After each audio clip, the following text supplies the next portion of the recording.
Dolson and Fouls will jump it up, and Minnesota wins the tip. Minnesota started this season losing their first 4 games. They've won 4 of 5 since. Collier missed the first 3 games of this season. They are 4-2 since she's come back. Here's Fouls motoring in and flipping it home. Sylvia Fouls with the first bucket of the game. Dolson tees it up and knocks it down from the corner. First in the league in defensive rating. They are 10th in offensive efficiency as Collier couldn't finish, trying to get back to it, but Dolson able to pedal it away. You'd have to expect now that they're healthy, those offensive numbers will improve dramatically. Yeah, without question. And they have got new pieces on the team this year. As you see, Collier hit the 3. Good sign for Minnesota to have Collier hit a 3. She shot it so well last season. Hasn't been the case this year as Parker hits the step back. Candace Parker, the 2-time MVP, the 2016 Finals MVP, as Collier slips that in. Here is Parker, has the switch on Clarendon, finds Dolson, who connects from downtown. Foul straight on jumper, rims off. Parker the board. All the way in, Copper off the window for 2. Here's Vandersloot, has led the league in assists each of the last 4 seasons. Parker dishes over to Shields, again from 3. Trying to become comfortable in that body that they are so impassioned about using as an athletic forum. And Leja has been a huge part of this team. Leja is really coming in as a starter. Cheryl Reeve giving this opportunity today, and it is such a beautiful story. Cannot wait to share that with you. This opportunity today, and it is such a beautiful story. Cannot wait to share that with you as we celebrate Pride Month in the WNBA and all of these spectacular people that we get to cover. Which is such a contrast to Crystal Dangerfield, who is small for a point guard. Fouls on the follow, puts it in. Without Jessica Shepard, and now will be without Natalie Achanwa and Ariel Powers for several weeks. Powers had just come back, then hurt her thumb, which requires surgery. Down the floor, DeShields beats the D for the leg. Coming out of training camp, feeling like her group wasn't ready to hit the ground running. As that jumper goes for Quigley plus the foul. Parker, a deep 3 is good. Candace Parker with 7 first-quarter points. Here is Dangerfield. Been playing better of late for Minnesota, the reigning Rookie of the Year. Collier hits the jumper. Finishes on the interior. 8 points now for Sylvia Fouls. 4 of 5 from the floor. Straight on 3 is good. Copper, catch, fire. No. Rebound, Fouls. Here's Dantas on a 3. She got it. Each of these teams turns it over frequently. And a nice play off the inbound and a layup. And lay it home. Copper down the other end for 2. A track meet. White they're rocking and Chicago's black with the pinstripe. Here's Collier fading away and hitting Nafisa Collier with 21. Chicago is 6-point lead. Minnesota has whittled 11 points off the deficit. DeShields gets rejected by Fouls.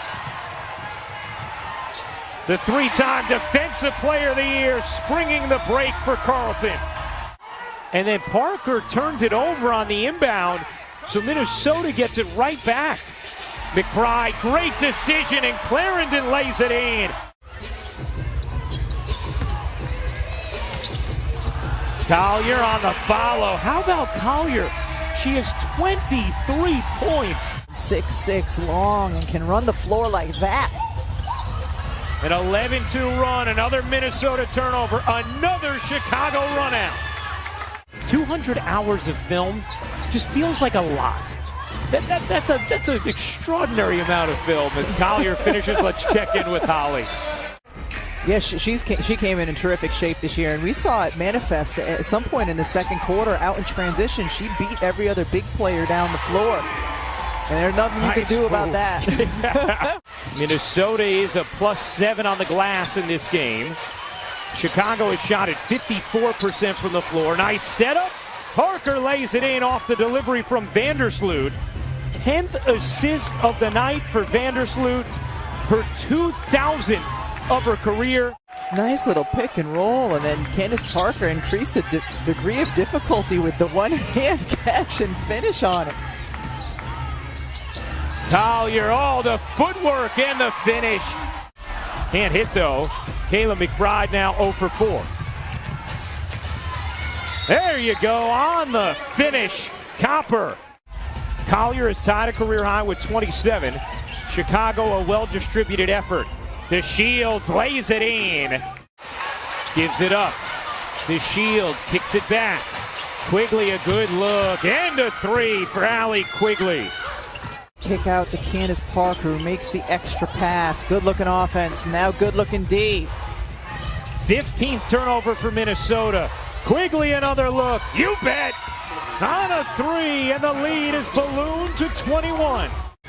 Well, guys, Cheryl Reeve actually was very honest with her. She said starting training camp, this first time in her career here in Minnesota, that she was like, I don't know how good we are, and really starting to wonder if this team could be what they had hoped. And I think the biggest issue for Minnesota, at least so far in this game, has been on the defensive end of the floor.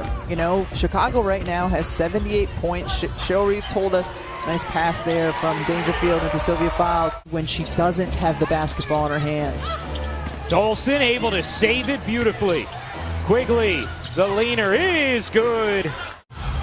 He's not a believer after seeing that replay. The Shields hops into a bucket.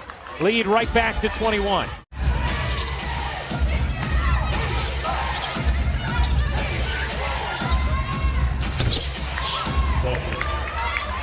After the bucket, out there with Vandersloot, Quigley, Stevens, and DeShields. Vandersloot gives it up to her wife in the corner. Quigley knocks down the 3. Well, guys, you're wondering why those players are on the bench for Minnesota. At that timeout, Cheryl Reeve just kind of yelled at everybody, get in the game. I think she's frustrated with the defensive effort. There's 7 minutes left. I'm kind of surprised she's got them out so early, but I know that the defensive effort has not been to her liking. And a 25-point hole for Minnesota.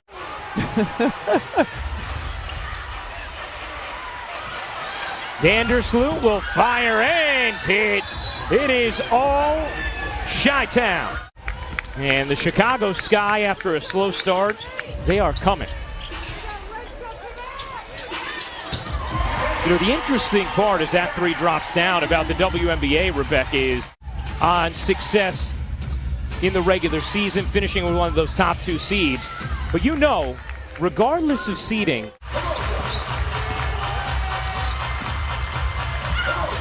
Ruthie Hebert lays it in. Under 2 minutes to go.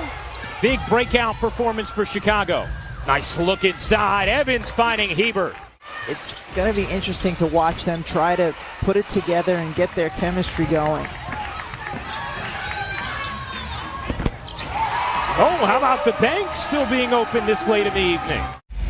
Well, the Chicago Sky offense certainly broke out tonight. Cheryl Reeve, James Wade, the former colleagues give each other a big hug. And that will do it. An impressive, authoritative victory from the Chicago Sky. 105-89 the final.